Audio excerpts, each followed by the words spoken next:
talk to me. You were part of that '03 draft class.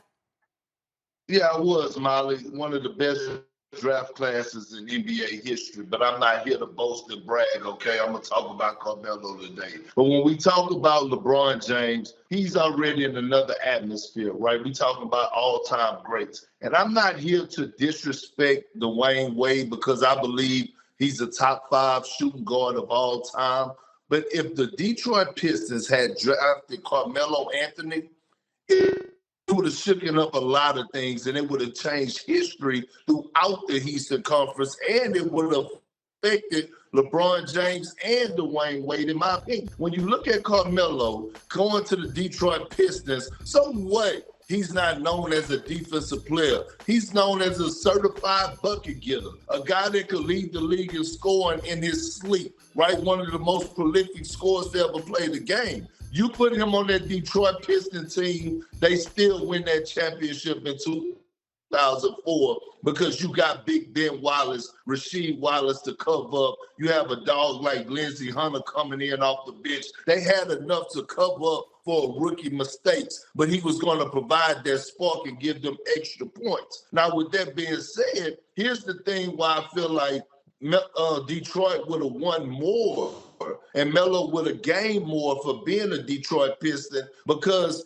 just think, that Detroit team had a run from about 2003 all the way up to like 2009, 2010, when they finally decided to break up. If you have a superstar like Carmelo Anthony on your team, what's going to happen throughout that process? Well, one, Chauncey Billups, Rasheed Wallace, they're going to take him under their wing, teach him how to be a professional, teach him how to be a leader. Now they're going to hand the keys over to Carmelo Anthony. Now Detroit is still eye candy to other free agents to come and play in Detroit, because you got Melo over there who possibly could already have 2 rings under his belt, who has a different maturity level, and like Stephen A. was saying, already tasted the blood of winning championships, so he knew what it take. And that probably would have put a stop to even LeBron making it to his first finals when he went through Detroit. If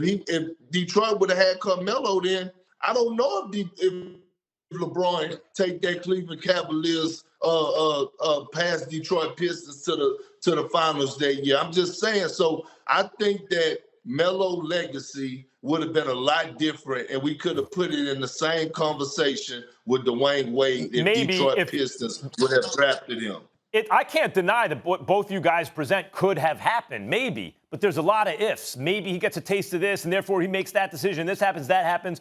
I'm confining it right now to the Pistons, right? They almost went back-to-back, not quite. And the basic argument is if Melo's there, they go back-to-back, he's perceived differently. And surely he'd be perceived differently. But the difference between LeBron, who every time he was in the finals and his team won the championship, he's clearly the MVP of the finals. And usually when they don't, he's still clearly the MVP of the finals, whether or not he gets it.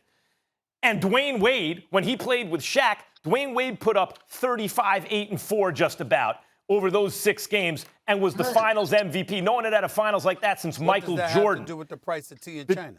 The difference is Melo, at that stage in his career, the first 2 seasons, was not going to be that on those 2 championship teams. So it would have taken the type of things you guys are saying in order to elevate him to the Wade category. He wasn't going to have that kind of impact in his first 2 years. No, you're wrong. And you're wrong for a few reasons. Number one, you're wrong because you have to take into account your own arguments on behalf of the Detroit Pistons team that won the championship. You often brag about the fact that you picked the Detroit Pistons to beat that Lakers squad led by Kobe and LeBron, because you talked about what an elite team they were, how they played elite defense, but how they also played together, how exceptionally well coached they were, et cetera, et cetera. You brought these things in. So when you look at Carmelo, yes, he would have come there. Chances are, since you were a rookie in the league and you could put up 21 points a night in Denver as a rookie because you were asked to do so much offensively, he would not have been asked to do those things as much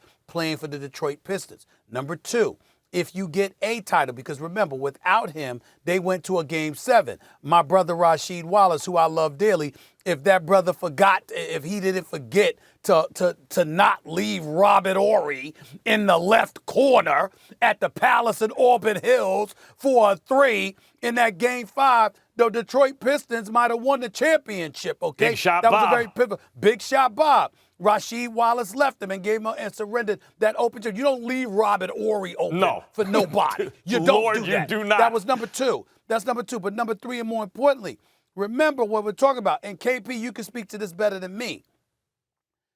In all my years of covering the NBA, I've repeatedly been told, when you taste that champagne, when you capture a championship, it changes your whole mentality.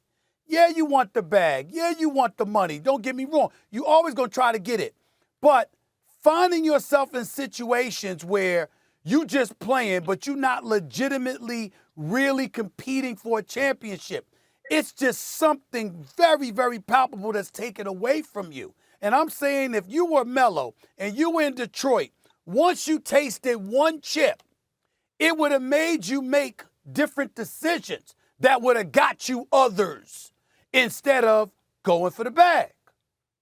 Maybe. That's a lot of sliding doors. You are sliding a lot of doors there. I mean, maybe, but that's a lot of ifs. He would have had a championship, and they would have been giving him money because they would have knew his skills, plus he knew how to win a championship. He's a part of that. Absolutely.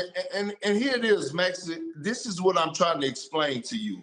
At the end of the day, when I said Detroit had a run in them for about 5 years, at that point in time, at that 5-year stance, Chauncey Billups, Rasheed Wallace, all those guys were going on a decline. At that time, that's the time to hand over the keys to Melo. Who's not to say that? Who's to say that Melo was not ready to carry that team, Max? And this is the thing that Melo doesn't get enough credit for. I know he doesn't have championships, but Carmelo Anthony is a winner.